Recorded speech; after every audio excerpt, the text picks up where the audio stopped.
مرحبا الساعة، حياكم الله متواصلين، وحيا الله كل المتابعين اللي انضموا لنا في هذه اللحظات. نحن الحين جايين من العمرة صراحة، حتى ريحة العمرة بعدها فينا. نحن صراحة عندنا كلام نبغى نقوله أول ما اعتمرنا أنا وجاسم راكان، ونحن قاعدين نعتمر في خاطرنا كلام نبغى نقوله صراحة عن السعودية.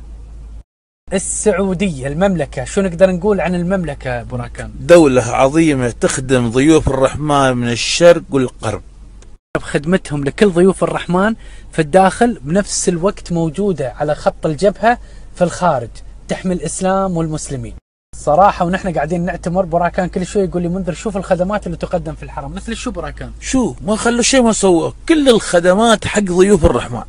الأرض تتغسل بالديتول عشان بس ضيوف الرحمن يمشون بكل سلام. شو ما سووه في كل شيء، في كل زاوية. حتى الصفا والمروة مدخن بالعود، الممر مدخن بالعود. وشفت الناس هذيل يفطرون، منو بيشيل عنهم، منو بينظف لهم؟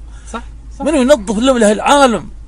اللي يظن ان هذه المسألة بسيطة، لا والله مو بسيطة. آلاف مؤلفة من البشر يفطرون في الحرم المكي، بعد ثواني كل شيء منظف.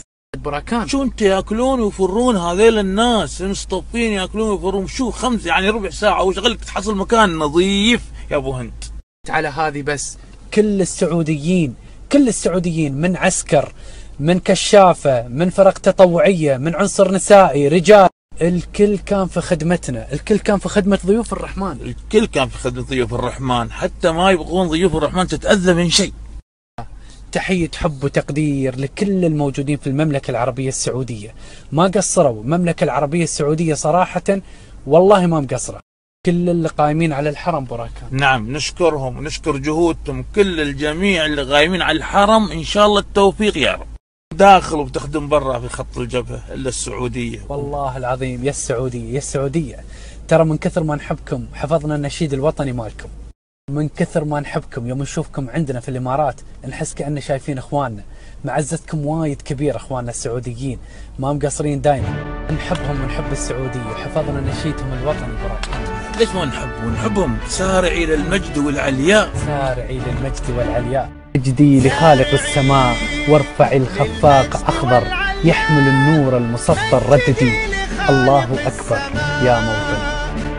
عشت فخر المسلمين، عاش الملك للعلم والوطن.